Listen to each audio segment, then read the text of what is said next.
Hallo und herzlich willkommen zu einer weiteren Folge von OZ Overtime. Heute mit DeAndre Lansdowne. Herzlich willkommen, DeAndre.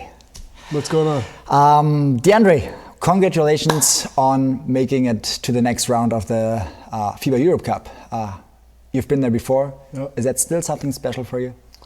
Yeah, I think, whenever you make the second round of any kind of competition, especially international competition, it's a really great feeling. But that was our goal coming into the year. It wasn't anything that we didn't expect from ourselves.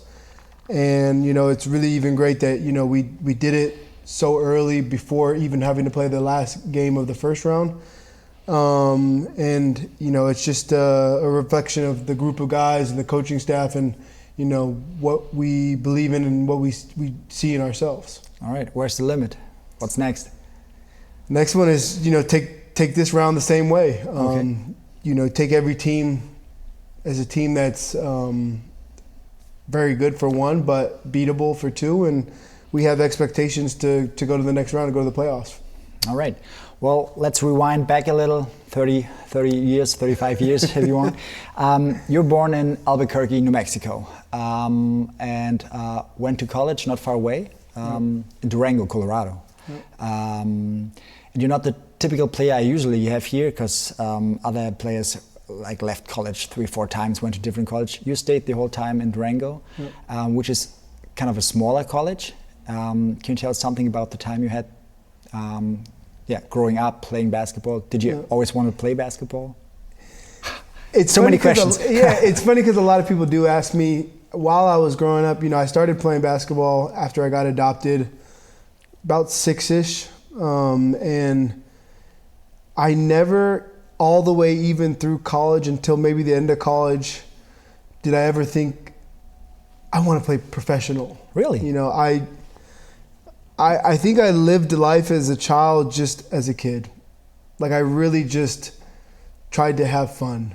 And I never put any type of thought or expectation into who I wanted to be when I grew up. Like, you always had that question in school. Right. I never had that.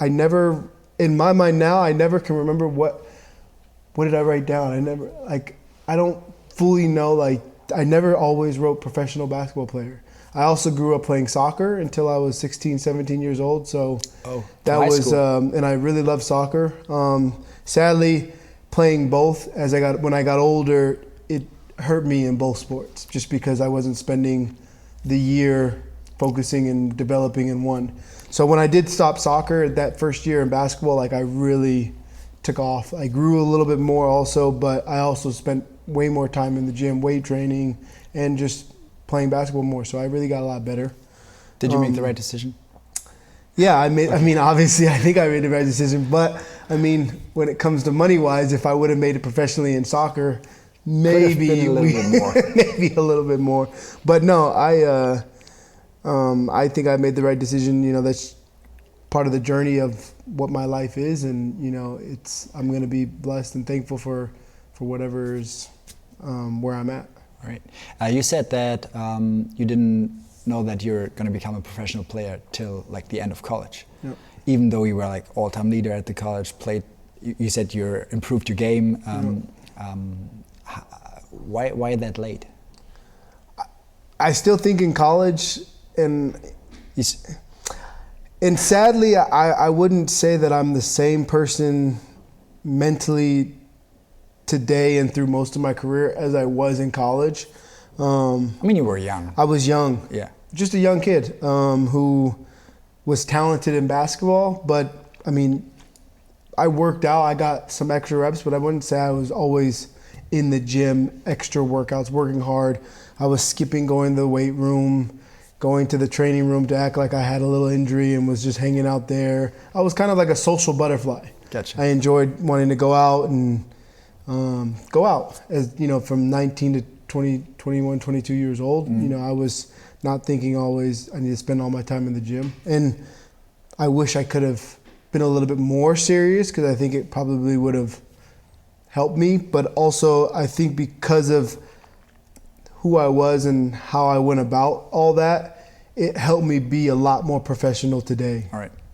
Yeah. But then after college, after you actually realized I want to become a professional player, you didn't right after.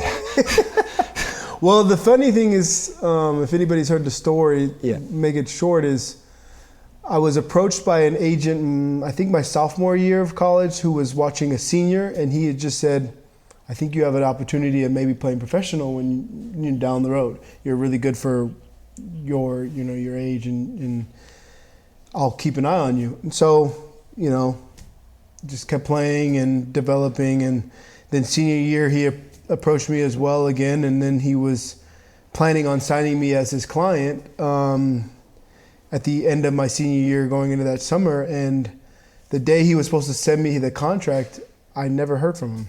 Oh no. And I touched back in a couple days later, didn't hear anything back.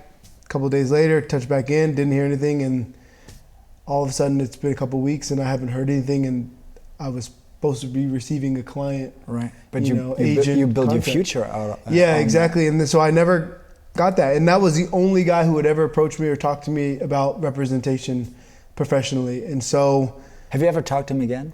Yeah, I did. Okay. I think a few years ago he wrote me and tried to apologize, and wow. I just said, it is what it is. Life is life, but wow, so you're an agent, you're not professional, yeah. And he wrote me after I had already built my career and already, wow, played it. But he remembered. Yeah, for sure. And you don't forget things like that, because these are very influential parts of your life. And so, and at that moment, that was a huge change in my life, because I had no idea what I was going to do now. I had planned to do that. I had left school. I didn't finish my education, but I had left because I had planned on playing, and I'll go back to school at another point. And so it just put a huge wall in front of me. And so I moved back home and was trying to work out. I had some friends who played throughout Europe. A couple actually one played in Germany, third division, second division, Pro A, Pro B. And he just said, wait until late November, Christmas time, there's usually some cuts and changes, and maybe you can get some attention of somebody. And so I waited till I worked out the whole fall, stayed in really good shape, and was hoping and was writing. You can find all these agents' emails, and I was writing emails, sending anything I could from college and anything that I could create. And nobody was interested. Man, that must have felt really bad. I mean, yeah. I think the thing when I was through the whole time of my retirement from a year and a half of when I basically didn't play and that was kind of my motivation. And it sometimes has to be something kind of negative and almost sounds bad, but it was seeing guys that I either played with, played against in college, or just knew that I felt that I was always better than playing professionally, right? Regardless of the level that they played at.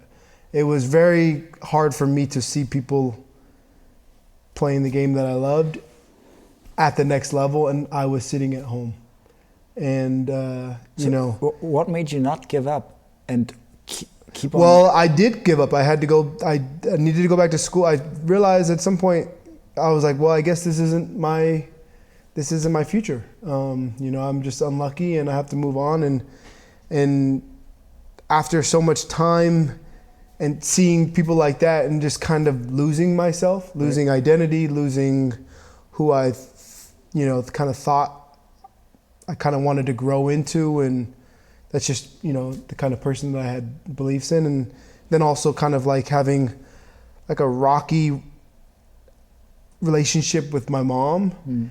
She was just unhappy with me not having any type of direction in life at that moment, which I still think is the best thing that could have happened to me. Is you got to get lost to find something, and I was, and I kind of was low 20, 20 to 21 to 24-year-old where you don't know what you want to do. So what did you do in that period of time? I worked at a few places. I worked at a home improvement store just working overnight from 10 p.m. to 7 a.m. In just stocking the shelves. Right. And then I was going to taking classes in the afternoon. So I would go from 10 to 7, and then I would go to class from 11 to 3. Wow. When did you sleep? Yeah, that's another thing. I didn't sleep because also I didn't work and go to school every day. Yeah, that sounds heartbreaking story. And so I did this, and then I would go out. I was going out at that time a lot with my brother and some friends, because I just moved back to Albuquerque, so I was doing that as well. So I wasn't sleeping. But I completely stopped playing basketball. I wasn't going to the gym at all. None of that. But now you gotta tell us, how did you get back to basketball? I went to an estate sales. Worked with a friend of my mom's.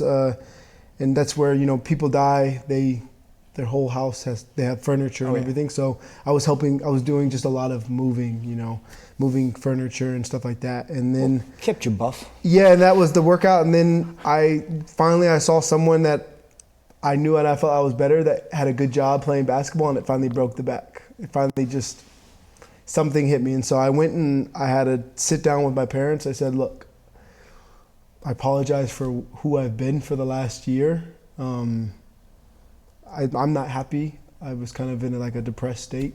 And I want to try to make it in basketball again. Will you help me, support me in any way? I promise I will give 125%. You can see me take it serious. Financially, I would need a little bit of help, just knowing I'm not out running around doing anything bad. I'm going to simplify my jobs. I figured out a way to be able to get a little bit of money, but all I need is just positive support in the house. And so I decided the gym that I always went to, I decided to referee and scorekeep the men's league. So then it would give me a free membership. Gotcha. So then that was Tuesdays and Thursdays evenings, and just enough money to put gas in my car. That's all I needed. And I was working out starting in the morning at 6 a.m. because that was the only time that the elder people were playing basketball, and I wasn't in the shape to be able to play with people my age. So I started working out with them and working out in the weight room, and that's when I really got into everything that I look at now. That was the beginning of my fitness, nutrition, and just understanding the body and understanding, kind of also basketball training. Everything I did, I trained myself. Wow. And it was learning experience the whole way. What a story. Yeah. I didn't know. Yeah, But then, what happened that you became a professional? So I went That's the step missing right now. Yeah, so after almost a year maybe getting back into shape, maybe 8 months or something like that, I went to a tryout camp in Mexico for a Mexican league.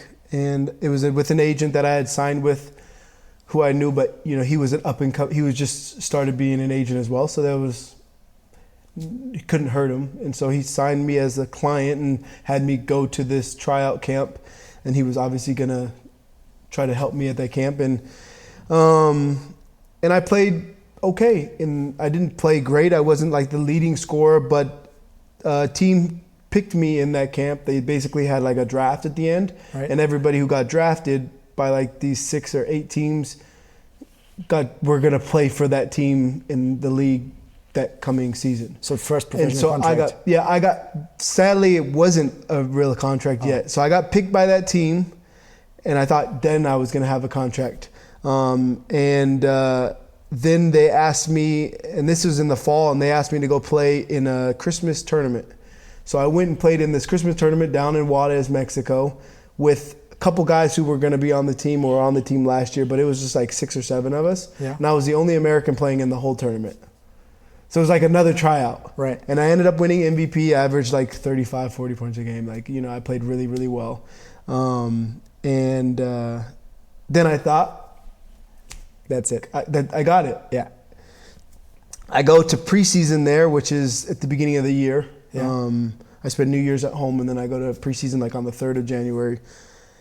And there's 3 Americans, and there's only 2 allowed on the team. Oh, man. When the season starts. And one was a guard, one was a big. And this team that I got selected by actually won that league the year before. So the odds of me never playing professionally getting picked by a team that won the championship and the MVP was a guard. And so the other guard. The other American was a big man. Yeah. And so I went there, and we were gonna have to fight for that last position. So in the first game, we played through the preseason a couple weeks. The first game, he plays. We play Friday, Saturdays. He plays the first game, doesn't play great. I play the second game, played great. And then that next weekend, they wanted to give him a home game because he played away. I played the home game. You know, it is what, you know, whatever. And I said, cool. Like a day or two before the game, he rolled his ankle. And I don't know how serious it was, but to me, I took that as you're giving me the opportunity that I will not. And we were playing our like derby game, and we ended up winning. And I had I played good all year. So, anyways, I played good, and that was history. Wow. And I ended up playing in the All-Star game of that, and everything like that. And I mean, it just. That's how it all began. And I tell a lot of people, like, it's a little bit of luck. You got to get lucky. Things got to roll your way. But I was serious. Like, when I had that conversation with my parents, and every day that I was working out, even all my friends, and I'm thankful to those friends, the ones that I was going out with, partying a lot.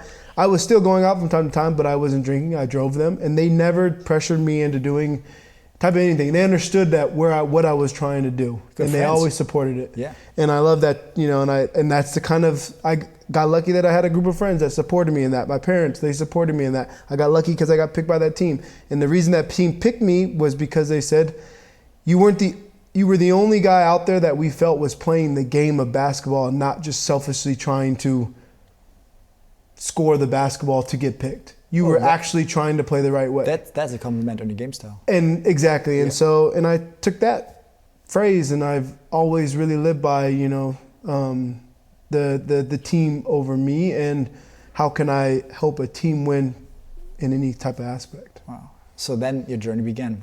And then I came to Germany first year. And after I left that team, I had a little rocky road because I thought I was going to go to another Mexican team. I spent 28 hours on a bus going all the way to them. I spent one night in the hotel, had a practice, was supposed to play the next day. The coach told me, no, you're the wrong guy that I wanted.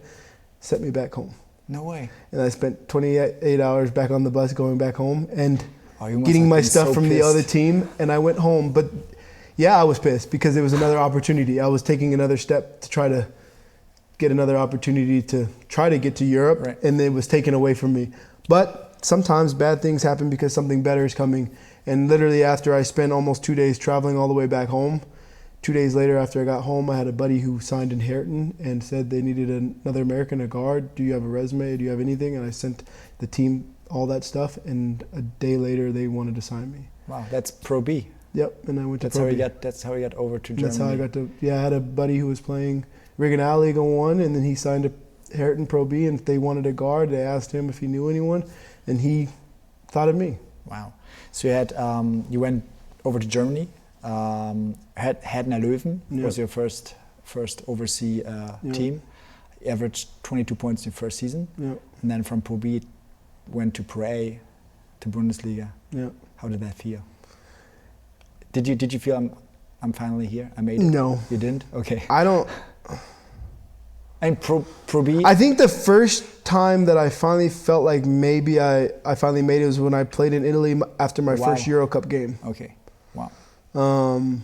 Because I didn't really watch a lot of international until end of Braunschweig, my second year in Braunschweig. So, and a lot of that was just part of the path, journey, trying to get better, trying to, work at what's the best spot. And then I finally get somewhere where it's like Italy, it's a well-respected team, playing also Euro Cup, and I played a game, and I had, I think, 16 my first Euro Cup game, and I was like,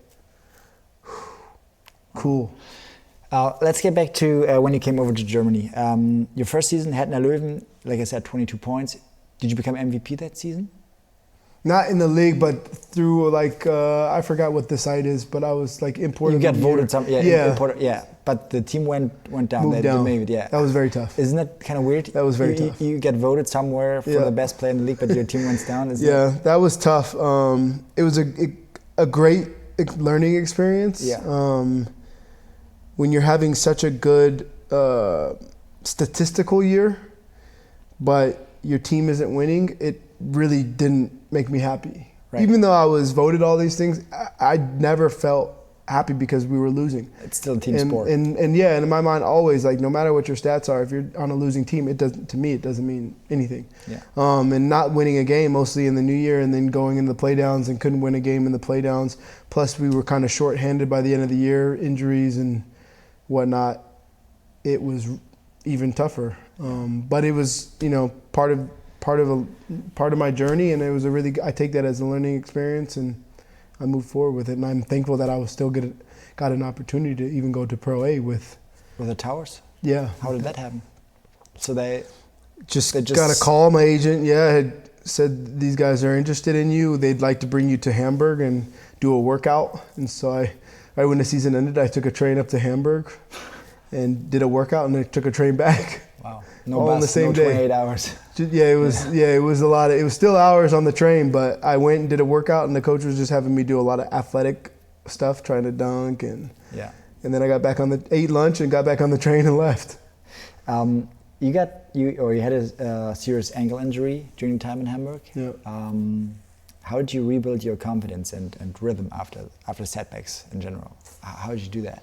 Because you came back. Yeah. I mean, I spent a lot of time in that time working out. I was going to this really nice facility where you could change the altitude, and I was doing cardio every day and weightlifting quite a bit, and that's when I kind of really got into spin, I guess.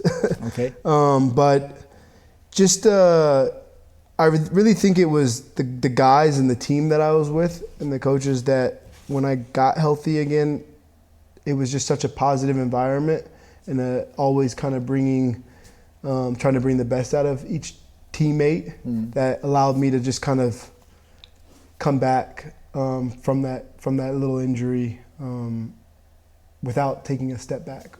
Okay. How long did you play in Hamburg? 1 season. 1 season. Did you play against Seawolves in that season?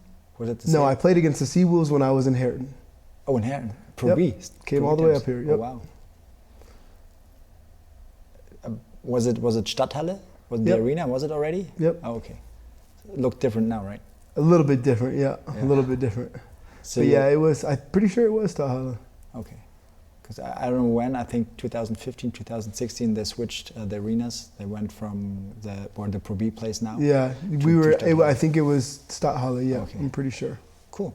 So you already knew us. Yeah.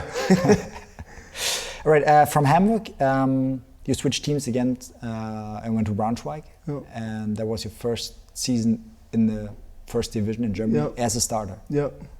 And you already, you played in Germany, but first season is a whole lot different than Pro B and Pro A. Yep. But you were a starter. Did that make you feel, I can do it over here? Yeah. Coach Menz was, he was, phenomenal in giving me a lot of confidence. He had a lot of belief in my abilities. And in those times, I was working so hard on my game in every area that I did believe. Once I kind of got there and played some games, I realized I definitely can play at this level and be successful at this level. Mm-hmm. But we also had such a good group of guys and the team that we had that, like I said, in the earlier teams, they just brought a lot of confidence in each other, brought the best out of each other. I think everybody probably even overachieved themselves just because of the type of camaraderie in the group that we had. But yeah, it was a year that I took as I was always hunting, and it's easier to be like a hunter. Yeah, exactly. And I was still there. It was I never was satisfied. Okay. And that was a big thing, the phrase that I had in those days was never satisfied. And every day I was, I played with Dennis Nowacki that time. Uh-huh. And so we were in the gym every day before practice for an hour working out before the practice even started. And then we would do the team practice. Uh-huh. And and that was, I think. Oh, Dennis Nowacki? The guy, he was here a couple of years ago. Yep. Oh, yeah. And so I was with him. Cool guy. Yeah. So working out with him every single day was just something that I was in amazing shape. And I had this mentality of, I'm not backing down. I'm not comfortable at all. I still have a lot more room to grow, and I still have a lot more places I want to get to. So that's when you went all over Europe. Well, not all over, but Italy, Yep. France, Yep. as team captain. Yep. Is that something different, being team captain in European locker rooms than over in the States? Is that? Yeah, I think in the States, captain and all it's not as, maybe you could say, respected. Okay.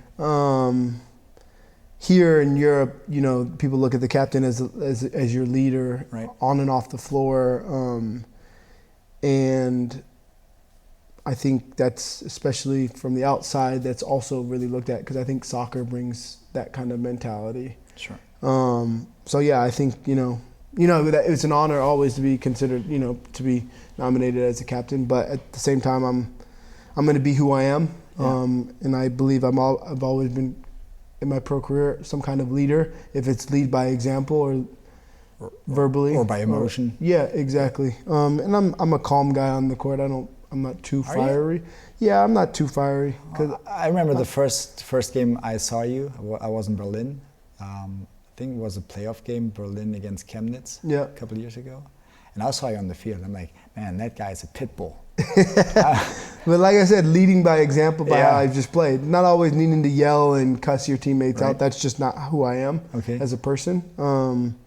But just by how I play, I try to be that tenacious. So you played in Germany, and then you played France and Italy. What's the main differences between those countries and playing basketball? Italy was pretty fast. It's a fast-paced game, getting a lot of shots up. Okay. And you know, it's always take the first shot you get, be aggressive. Yeah, that's what I felt. It was just a lot of pick and roll, and someone's creating shots for everybody or for themselves. Mm-hmm. But it's just a much higher scoring, and very skilled. I would say the Italians were pretty skilled, especially like a lot of the guards. A lot of them are point guards. Mm-hmm. They pressure, they play hard. And then when I went to France, it was physicality and athleticism. Yes. You weren't meeting, you know, the size, but you know, a lot of those guys could run and jump, and physicality. And then you come to Germany, where it's also physical, but it's size and physical. Mm. And then it's a lot of these guys who are probably 1 or 2 years out from college, who are just phenomenally skilled, as we saw with Bryce last year. Right. That are all getting opportunities to hopefully, like me when I was in Braunschweig, use it to get to a higher league to make more money. Yeah. Talking about higher leagues, what do you think is or what leagues are like the best in Europe? ACB. If you have to range. You know, I think the Spanish league is, I mean, if you were to look at the Spanish league and every team in the Spanish league, I think out of the 18 or 17 teams, 12 of them play internationally. 12 or 13 of them play internationally in the international leagues. Mm. And then if you look at all the teams, there's probably only 2 that most people, 2 or 3 that, if you're a basketball guy who's watching a lot of basketball, you probably don't know them because they're not playing internationally. But all of them play internationally, and they compete to win internationally every year. Yeah. So the ACB's won, the Turkish league. You know, there's just a lot of really good players over there. And then, you know, I think they did a list where they ranked each one. Okay. And I think they ranked Germany at like 7th. All right. Yeah, I would have said. And I'd probably say between 5 to 7. Okay. Is in a good spot. I mean, ACB, Italian league, French league, Turkish league. The Greek? And the Greek league. But the Greek league is so separated with the top to bottom that it's a really big cutoff. Yeah. And I think the German league from top to bottom is really in the last years become more and more competitive, as you see with Trier coming up this year and only losing 1 game so far. Now you're in Rostock. So what attracted you to the Seawolves? Because for me personally, I thought this guy's going to retire in Chemnitz. And then I saw you here, and I'm like, damn. Yeah. What happened? Things happen how they happen. You know, teams have their dreams and motivation that didn't align with me being part of that. Yeah. And that's just how it went. You know, sadly, you know, when you're not considered maybe good enough or important enough to be part of these goals that you have, especially them, how ambitious they are now playing in Euro Cup. Yeah. It hurts. It's a stinger. But at the same time, you know, that's, like I said way earlier, is when something ends, something else opens. And when I talked to Kevin and Coach, you know, their goals were the same when I went to Chemnitz. You know, we want to be a competitive team in the Bundesliga. We want to get to the playoffs and, you know, fight for a trophy. And then we're going to play internationally, and we want to also compete for a trophy in that one. Yeah. And for me at my age, I'm not chasing to prove anything to anybody or chasing a check. I just want to play in environments of people who are good people and are trying to compete. Right. And I want to still compete myself because I feel I still have a lot of gas in my tank. And so that's so I was really happy, you know, with their call. And obviously I knew a lot of the guys because I'd played with Dom. Mm-hmm. I knew Rob just from playing against him. Sid I've known for quite some time, is obviously playing against him, but knowing of him as well. So I thought, and I saw that they also signed Owen, who I always hated. But I respected him as a big. He was just one of those bigs, you know. Yeah, no, I can tell. Gets under your skin, but he does this. I do not want to play against him. Yeah, so exactly. I got to sign with them. Yeah, exactly. So, but I mean, you know, they're ambitious here, and I'm really appreciative that they looked at me to be a part of that and be a leader helping them achieve these goals. Was that the goal to set yourself? Yeah, for sure. Every year I don't just go to play. Like I said, I still have some gas in the tank. I'm still trying to compete to raise another trophy, and also, you know, to continue trying to pass down what I can to younger people and leading guys in the best way that I can. Wow, what a journey so far. Yeah, I mean, interesting. If you look back the whole trail of your career, is there like a turning point you would have handled differently today than you did in the past? I mean, I would always say anything like, oh, I could have been better when it came to health stuff, or I could have been better when it came to this. But a lot of the things that I feel like came to me, the teams that approached me or teams that wanted me, where I went, how I played, I think, you know, they were all good decisions. And some of them, like the Hamburg, that was really the only Pro A team that wanted me. So I think it's still a great decision. And I think that a lot of them align with who I was as a person. And that's why I think every single spot, like I'm so blessed that I think it's a reflection of who I am as a person and how serious I take everything that I'm being a part of. I've never been on a team where it's just been like, I don't like many of these guys. I've always really enjoyed all my teammates. They've all been very similar to me, where they've had to come from something, overcome something, and we've just been able to really get along off the court and on the court, because you can respect them for what they've done, and also you can really find ways to relate with them. And they're also just really good people off the court, so it makes basketball much easier. Right, absolutely. Looking back at the point when you talked at home about your plan becoming a professional, and when was the first time you called back home and said, "See, told you guys"? Like when I signed and was leaving, and them dropping me off at the airport, like that was enough. Like they were happy that I was. Wow. That's cool. On the track. I could sense the emotion and the happiness and their proud feeling just by those little moments. And like every year my mom was over here, and she got to really see like a game and got to see what it's like, you know, in the arena and how the fans interact and all that. And she got to see it from Herten. She went to Hamburg. She was in Braunschweig both times. She didn't get to go to Italy because of COVID. But then she went to France every single year. it was. I mean, for just seeing her face and how happy she was, like that was just like the best. That makes me emotional right now, man. Whew. All right, now you're here. I'm really glad. We are really glad that you're here in Rostock. Season already started.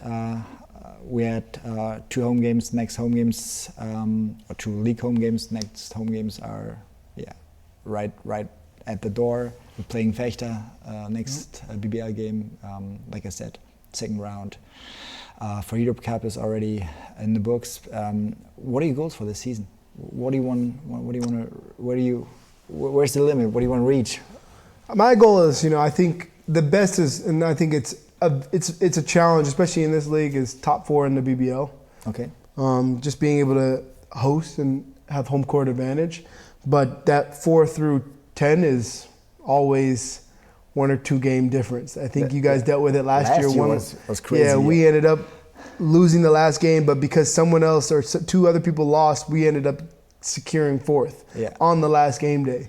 And so, for me, I want to get top 6, and then for the FIBA Europe Cup, I want to try to compete for the championship. Cool. Like you said, I won it 2 years ago, and it was funny because we played Bilbao and Zaragoza in the quarterfinals and semifinals, and game 1s on the road, we won by 30 plus points in both of those, or 25 plus points in both of those. Wow. On the road. And so you can all honestly say, like, anything is possible. And the way that I feel like we're playing at this moment, especially defensively, buying into coach's philosophy, trusting in it, trusting in each other, continuing to always push each other and give each other that positive reinforcement. That's things that you can't always teach. It's just the characters of the players, and by this, you can always have a chance of winning even when you're not making shots. And as you saw on the road, we've kept teams under 65 points, which in today's game is very hard. I remember that used to be the goal. I used to say that 65 or less, maybe about 5 to 7 years ago. That, like, if you did that, you had a really good chance to win. But now it's like 73, 75 and less if you want to have a chance to lose or to win when you're not shooting great. Right. And so, as you see, with that. And so I think those are the things, those non-negotiables you got to have when you want to be able to win games, especially hard games and road games, to allow yourself to put ourselves in the position of top 6, top 4 BBL and get to like a semifinal, final in the FIBA Europe Cup. Right. Does that feel like 2 years? Does that feel like 2 years ago right now? I feel like it's a different group. We were very defensive then too. Right. Physical. I think we're physical here, but I think it's a different type of physical. We're more pesty.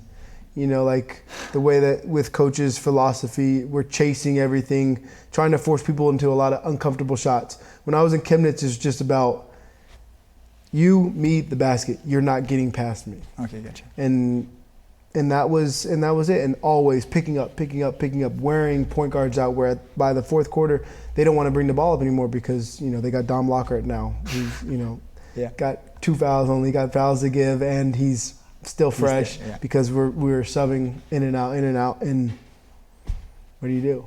Yeah. And so. Right. Beyond all those stats or highlights, what was the most emotional or intense, meaningful moment in your basketball career? Intense moment? Yeah. most meaningful, most. I think winning that FIBA Europe Cup, because that year my mom had passed. She had just passed some months before that. She passed right before Christmas, and I didn't know for quite a while that she was she got hit with cancer that just really hit her pretty quickly. And so that was probably, for me is such a, emotional season because I didn't get to say goodbye. I was playing the game of basketball. They were trying to make the decision, which is right. We were having such a good year. I was having such a good year. And they didn't want to, put any kind of damper on that. But, to me, that meant more, she meant more. But I think winning it was just a reflection of like something more special and something more deserving that, you know, if you're the right person trying to do the right thing, good things will happen. And I think that was like a balance in life. You know, you lose something, but you ended up winning your first championship. Right. And sadly, I don't want to have to say it that way, but I think that was the most meaningful moment in my career. All right. Were there any role models or people that helped you along the way? Yeah, I mean, I'd say every single team that I was a part of, like there was someone who was always, you know, like a mentor or just a friend. Okay. You know, someone that allowed me to be me, but allowed me to like learn and teach and grow at the same time. You know, Rob Ferguson when I was in Hamburg. Mm-hmm. Dennis and Tommy Klippis when I was in Braunschweig, and then I went to Italy and I had an Italian point guard phenomenal point guard who just, you know, taught me a lot from a different point of view that I feel like I hadn't been kind of taught. And then when I went to Strasbourg, just so many different guys. I got the likingness to be able to play with a guy like Marcus Keane, who's probably arguably one of the best scorers in all of Europe, but got to teach me a different type of way of leading. My buddy Ike Udino, who was another like veteran leader who leads by his voice and holds you accountable. So I got to experience a lot of those kind of guys through it, and then going to Chemnitz, you know, playing with Keza was another backcourt with him and Wes, was just like two different guys, two different ways they've come about the game. And it's all allowed me to kind of really round, I think, who I am as a basketball player, but as a person and as a leader. I've tried to take small things from every single one of them. And I think it's really, really helped me in today and also gonna go through life. And if you were mentoring somebody, what pieces of advice would you give? What's the DeAndre advice you can give a player? The first is always, you know, be a good teammate. But that's also being yourself, you know. If you're a guy who's a joker or anything like that, let your personality be who it is. And by being the good teammate, understanding that how can you impact the team to help winning? And that's not always statistically. And I think it goes back and forth, and a lot of guys deal with that nowadays, that how you impact the team and it's winning doesn't always say in the stats, but will always allow you to get a better job. And that's obviously at the end, everybody wants to get better jobs. We all know that. But by doing that, you will get a better job, but also you'll learn a lot more that will, I think, help you in life overall. And that's just the most, I try to make it as simple as I can, because I do believe just by being myself and just trying to bring a good environment has put me in very amazing teams every single year, where I've never had to be like, oh, I should leave. Like you said earlier, a lot of guys go from team to team to team because it doesn't go their way. So they, guess what? They give up. And because, coach isn't playing me, I don't have the stats that I believe I should have. So they quit and they move on to the next one. And guess what? It happened again. And maybe sometimes it's happening for a reason. Right. We're not looking at ourselves and we're not understanding outside of stats, am I helping this team win, or am I being selfish and we're not winning and my stats aren't good, so I should leave. Right. And off the court, if a season or a game was intense, what calms you down? What do you do to... Going home, my wife is just hanging out with my wife at home. Yeah? Yeah, we hang out. We're best friends, so we just, and I don't do much. I'm a very, she can tell you anything I'm doing. She knows where I'm gonna be going, based on the day. And that's pretty cool. How long are you together? We've been now married 4 years, okay. 3 years coming this year. So, but I mean, from the beginning, we spent a lot of time. That's how our relationship was built on conversing over the phone, because I was in Europe and she was. But we've known each other since 2010. So we met in college. So we've known each other quite a while. But yeah, I mean, doing that, playing a little bit of video games. I'm a big music guy. So what are you listening to? Everything. Oh, tomorrow Wale comes out with his new album. Check it out. Because Wale is one of my favorite lyricists. All right. But I listen to everything. I can listen to house, Afro house. I listen to country. Oh, wow. Rap, obviously. A lot of alternative R&B. Music is like my top thing. I listen to music a lot. I listen to everything. Yeah. There's not much that I dislike. Okay, so on road games, you always have your headphones on? And yeah, for sure, yeah. Or I'm watching shows. I'm a big fantasy, sci-fi guy. Oh, cool. What are you watching? I just finished Halo. Second season? Great show. Just came out? Yep. Yeah. Finished it. All the road trip. I finished 2 seasons. Cool. Both road trips. And yeah, I think the 3rd season just got picked up. Oh, nice. By so I'm looking forward to that. Just watched also Frankenstein. Came on Netflix. Yeah, I didn't watch that. Not bad. I know the storyline, so. Right. And then I'm looking forward to see if I can get to Predator Badlands. Yeah. I want to go see that. This year should be really good with Marvel. Right. With Spider-Man, and then obviously the Avengers new one coming out, and then some other movies I think that are coming out this year. That'll be really, really good. All right. So yeah, I'm watching, like, I really enjoy the fantasy. And then I also try to read a little bit of, I'm a Game of Thrones type of Lord of the Rings, reading that kind of stuff. Yeah. Those really thick, big books that take forever. But right now I'm trying to read something more, to reality like. But you said video games as well? yeah, so I quit COD because too many cheaters. Yep. I jumped with everybody else. We're playing Battlefield. So I play with my buddies, and then obviously like there's Andy, Elias, and Kasim is playing, TJ's playing. So and Deshaun plays, but they all play 2K as well. Right. I don't play any sport games. I'm not a sport. You don't? 2K is my life right now. That's true. And I there don't know should how be a those guys do European it. 2K version. That would be really cool. That would be really really cool. I would play myself for sure. That's what I was saying. But if I were to play a sports game, I would play FIFA. Yeah. Do you watch other sports? Soccer from time to time. Like I went to the Olympics. We watched women's. When back home in San Diego. We go to the women's and men's. The men's just won the first round of the playoffs, so they're going to go to the semis. So yeah, we always go to a game. American football, I don't mind watching it.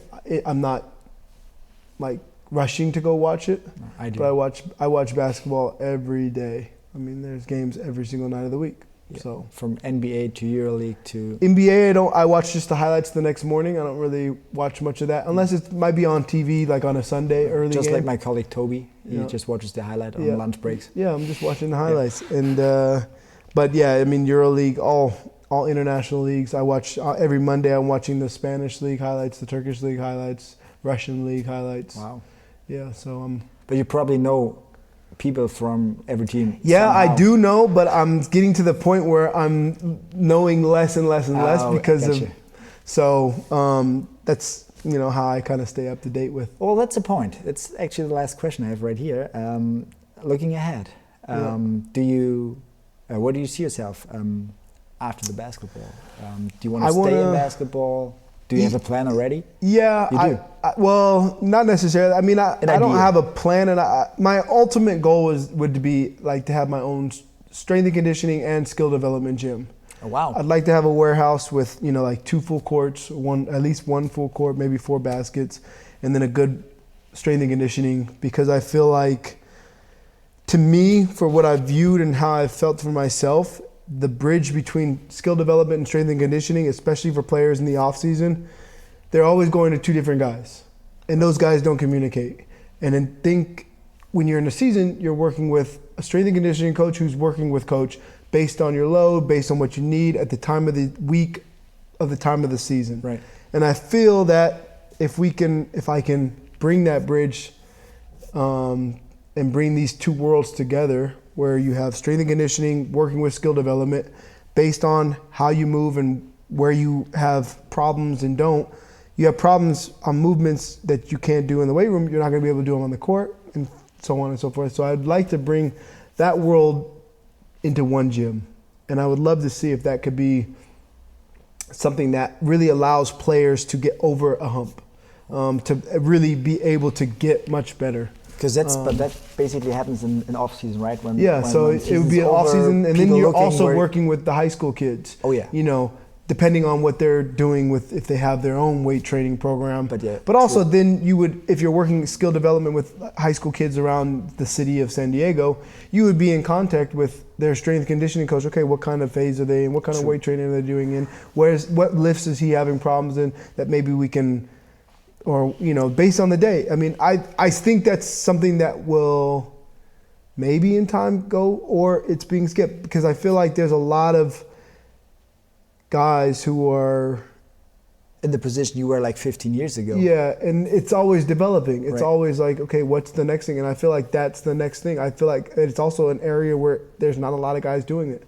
Like I said, guys are going to weight training here, and then they're going to the skill development guy over here. And to be honest, I think also the skill development and the weight strength training stuff are people who are homies. Outside of the guys who live in big cities. And I think that's also another thing that needs to be worked with. But that's the first thing. I mean, that's a goal, but now it's also consulting. I think getting into consulting, helping maybe my agency bring players in, consulting with skill development, doing kind of pro camps. Short summer mini camps for pros in the summer. Working with guys, professionals throughout the season. I can tell you the guy I have. Yeah, I mean, for me, it's tough because I would love to be a coach. I mean, I think that would be my calling. I would love to coach. Yeah. But the business side and the political side of coaching to me has gone all the way to the wrong end. You need time. You need 3-4 years to really build a team.